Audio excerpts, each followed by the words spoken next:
নমস্কার, আমি প্রমীলার রান্নাঘরে তোমাদের সবাইকে স্বাগত। আজকে আমি আলুর দমের নতুন ধরনের একটা রেসিপি তোমাদের সঙ্গে শেয়ার করছি। আশা করি রেসিপিটা তোমাদের খুব পছন্দ হবে। পছন্দ হলে অবশ্যই লাইক শেয়ার করো। আর আমার চ্যানেলে যারা নতুন, চ্যানেলটাকে প্লিজ সাবস্ক্রাইব করে দিও। আর ভিডিওটা স্কিপ করো না, পুরো ভিডিওটা দেখার অনুরোধ রইল। স্টেপ বাই স্টেপ দেখো আমি কিভাবে বানাচ্ছি। চলো শুরু করি আমার আজকের রেসিপি। প্রথমে গ্যাসের মধ্যে কড়াই গরম করে নিয়ে গ্যাসটাকে এখন কমিয়ে রেখেছি। আর একটা প্রথমে ভাজা মশলা বানিয়ে নেব, সেটা দেখে নাও। নিয়েছি 2 চামচ গোটা জিরে, কয়েকটা শুকনো লঙ্কা, 2টো তেজপাতা আর কিছুটা গোটা গরম মশলা। এটা কিন্তু আলুর দমের আন্দাজ করে মশলাটা তোমরা নিয়ে নেবে কতটা আলুর দম বানাতে চাও। এখন মশলাটাকে ড্রাই রোস্ট করে নিচ্ছি। গ্যাসের ফ্লেম মিডিয়ামে রেখেছি। একদমই পুড়িয়ে কিন্তু ভাজবে না, তাহলে রান্নার স্বাদ একদমই বদলে যাবে। খুব সুন্দর একটা গন্ধ বেরোবে ভাজা ভাজা, তখন বুঝে নেবে মশলা হয়ে গেছে। আর সবকিছুর গায়ে হালকা একটা কালার আসবে লালচে।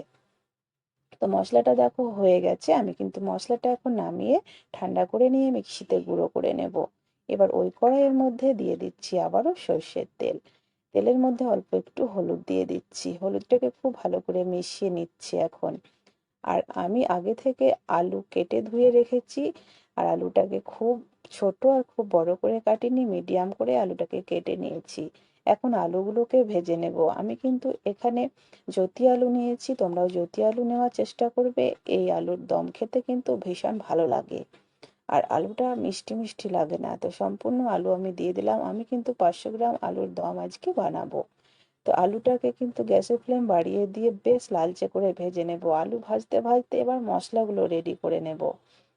মাঝে আরো একবার আলুটাকে আমি উল্টে দিচ্ছি। একদিক খুব ভালো ভাজা হয়ে গেছে, আর একদিক ভাজা হলেই কিন্তু নামিয়ে নেব। তো এই আলুটা ভাজা হতে হতে চলো আরো একটা মশলা আমি বানিয়ে নিই। কি কি নিচ্ছি সেটা দেখে নাও। দেখো নিয়ে নিয়েছি একটা বড় সাইজের টমেটো, কিছুটা আদা কুচি করে নিয়েছি, খোসা ছাড়িয়ে নিয়েছি, কিছুটা কিশমিশ আর কয়েকটা কাজু। এবার এগুলো একসঙ্গে আলাদা একটা মশলা পেস্ট বানিয়ে নেব। এদিকে কিন্তু আলুটাও ভাজা হয়ে গেছে।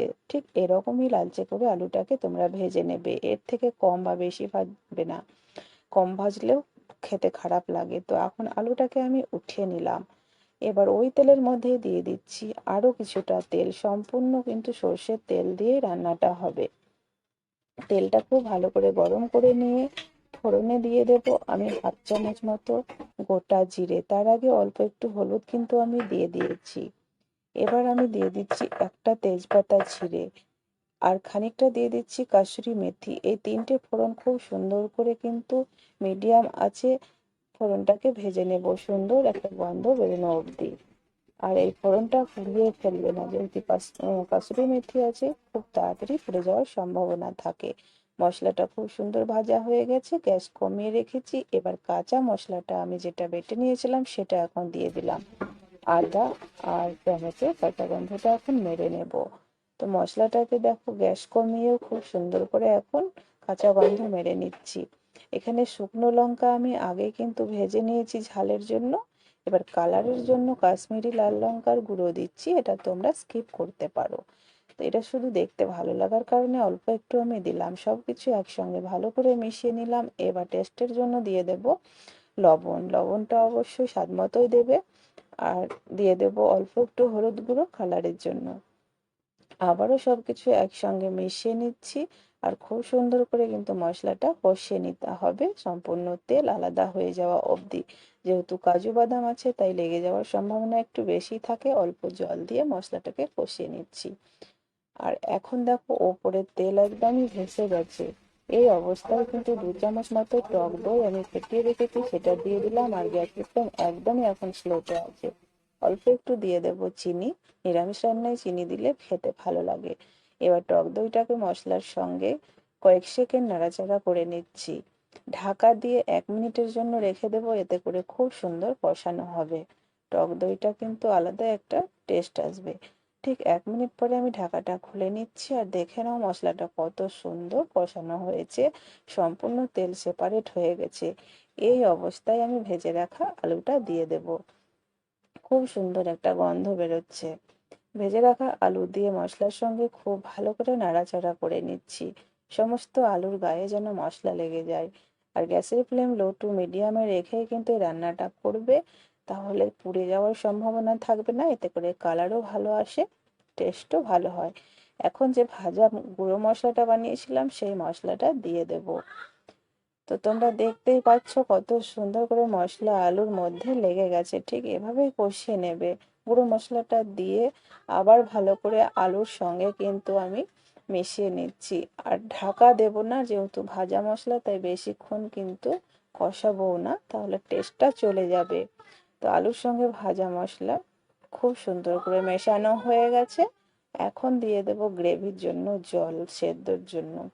তো বেশ খানিকটা জল এখানে আমি অ্যাড করে দেব, বারবার কাঁচা জল দেব না, এতে স্বাদ নষ্ট হয়ে যায়। তো প্রথমে মিক্সি দিয়ে জলটা দিলাম, তাহলে নষ্ট হবে না মশলাটা। জল দিয়ে খুব সুন্দর করে মিশিয়ে দিতে হবে। আলুগুলো ডুবিয়ে দিলাম, আরো খানিকটা জল দিয়ে দেব। জল দেওয়া হয়ে গেছে, এখন ঢাকা দিয়ে গ্যাসের ফ্লেম লো টু মিডিয়ামে আমি 6 থেকে 7 মিনিট রান্নাটা করে নেব। ঠিক 7 মিনিট পরে ঢাকাটা খুলে দেখে নেব রান্নাটা কত দূর এগিয়েছে।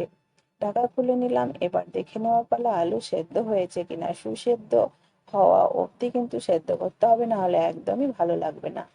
তো রান্নাটা আমার একদমই রেডি হয়ে গেছে, আলু কিন্তু খুব সুন্দর সেদ্ধ হয়ে গেছে, একদম প্রত্যেকটা আলু গলে গেছে। আর যে গ্রেভিটা দেখতে পাচ্ছ সেটা কিন্তু থাকবে। এখনই গ্যাস অফ করে দেবো, ঠান্ডা হলে কিন্তু এটা আরো ঘন হয়ে আসবে, তাই একটু পাতলা ঝোল থাকা অবস্থাতেই নামিয়ে নেবে। আর এখন তোমরা চাইলে ঘি ব্যবহার করতে পারো, আমার হাতের কাছে নেই তাই আমি ঘি দিলাম না। লবণটা অবশ্যই চেক করে নেবে, কম থাকলে দিয়ে দেবে। আমি গ্যাস অফ করে দেবো, এখন গরম গরম পরিবেশন করার পালা। তো আশা করি রেসিপিটা ভালো লেগেছে, ভালো লাগলে লাইক করো। আর কত সুন্দর কালার তোমরা দেখতেই পাচ্ছ, আর স্বাদটা তোমরা না বানালে বুঝতেই পারবে না, অবশ্যই বানাবে। বানালে আমাকে কেমন হয়েছে জানাবে কমেন্ট করে।